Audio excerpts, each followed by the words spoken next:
મિત્રો, તાલુકા પંચાયતની ચૂંટણી થોડી રસપ્રદ તો થઈ છે, કારણ કે અપક્ષ ઉમેદવારી પણ થઈ છે આ વિસ્તારમાંથી.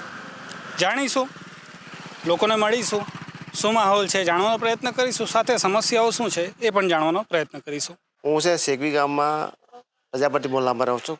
મારું નામ છે શાંતિલાલ.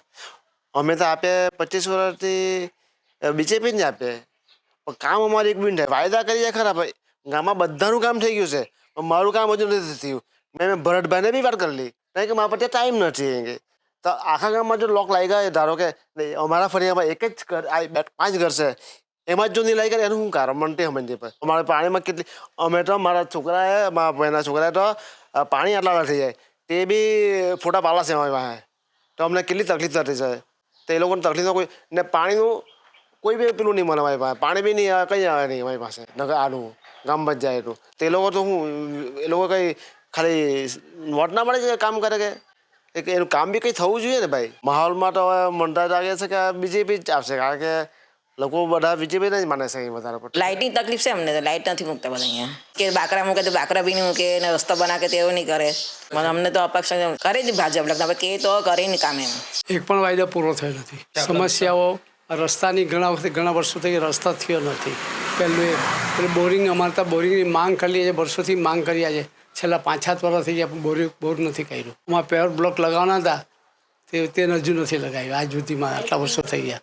લાઇટ નથી. લાઇટ જે છે ને, લાઇટ મૂકવા કહેલી સ્ટ્રીટ લાઇટ, એ જો એક બી લાઇટ નથી મૂકી. વિકાસ એમ કહે છે ખોટું છે, ત્યારે બહાર ખાલી વાયદા જ કરે છે, ખાલી બાઈક કંઈ થતું નથી, પોકર વાયદા.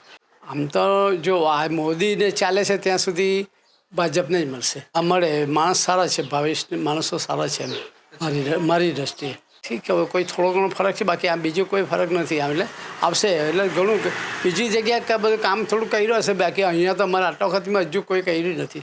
સત્ય હકીકત કે અહીંયા ભાઈ થયેલું તો થયેલું, કારણ કે ભાઈ આ કરેલું છે, આ કરેલું છે, પણ કામ નહીં. હમણાં હાલત એવું કહે કે આપણે રસ્તાનું પહેલું કામ રસ્તાનું કરીએ, લાઇટ બી તમને એક કરી આપીએ, બોર્ડ બી કરાવી આપીએ. આ બધા વાયદા તો હમણાં કરી ગયા છે. અત્યારે એની પરિસ્થિતિને બધું એના લીધે સુવિધા તો બધી ઘણી ખરી સારી છે, પણ અમુક જે ગટર લાઈનને અને જે બધા પબ્લિકો પરેશાન થતા છે તેની કોઈ સમસ્યા દૂર થતી નથી, અને તે નો કોઈ નિકાલ આવતો નથી.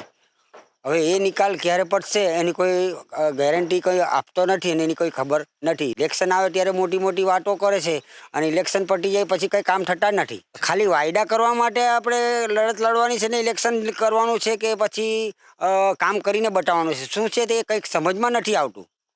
હવે આ ક્યાં સુધી ચાલશે ને કેમ ચાલશે આ તંત્ર, એની કંઈ સમજ આવતી નથી. આ વખતે અપક્ષ લાગે છે એવું મને તો લાગે, કેમ કે કાયમ માટે આને આ પ્રોબ્લેમ રહી આવી જાય, સીટ પર બેસી જાય પછી કામ કોઈ થતા નથી. હવે એ કામ જો વ્યવસ્થિત થાય અને આગળ કામ વધે તો તેને અગાડી લાવવામાં આવે, પણ આ તો કામ જ નથી થતા. શું કરીએ? ચોમાસુમાં પાણી ભરાઈ જાય ઘરમાં, એ કાઢતા કાઢતા થાકી જવાય અમારથી. હવે કરી આપે એમ તો કીધું, પણ હવે ખબર નહીં. ઘણી બધી હતી છે, હજી બી ઘણી સમસ્યા ગટરની, પાણીની, પછી છે રોડની. રોડ તો માંડ થયો, હવે માંડ જ થયો. ખાંચી વાત કરું તો માંડ જ થયો, કેમ કે આગળ 4 વર્ષ પહેલાં બનાવ્યો, પછી પેલા રોડ પર થોડીક બરોબર નહીં મળે એવું કરીને અટાઈકો, ત્યાંથી અટકેલો જ રહી ગયો હતો. પછી આ વર્ષે બનાવ્યો, પણ આ વર્ષે સંતોષકારક નથી. ચૂંટણી માટે જ આવે ને ચૂંટણી માટે બનાવ્યો છે, પણ સંતોષકારક રોડ બનાવ્યો નથી. માહોલ તો હવે છે, આમ ગામનો ઉમેદવાર છે અપક્ષમાં, એટલે થોડુંક એના તરફ થોડુંક ગામનો છે એટલે થોડુંક એના તરફ કરશે. બાકી ખાસ કરીને 90-95% ભાજપ દર વર્ષે હોય જ છે. અમે ફર્યા, લોકોને મળ્યા, અમે એ જ કીધું કે ભાઈ જે રીતે રાજકીય પાર્ટીઓના ઉમેદવારો ઘરે ઘરે પ્રચાર કરે, તેમ અમે ઘરે ઘરે ફરીને જાણીએ ભાઈ શું માહોલ છે, શું સમસ્યા છે. મોટાભાગના તો બોલવા જ નથી ઈચ્છતા, કોણ પડે મગજમારીમાં. પરંતુ જે લોકો બોલ્યા છે એ લોકોનું વર્ઝન અમે તમને બતાવી રહ્યા છે.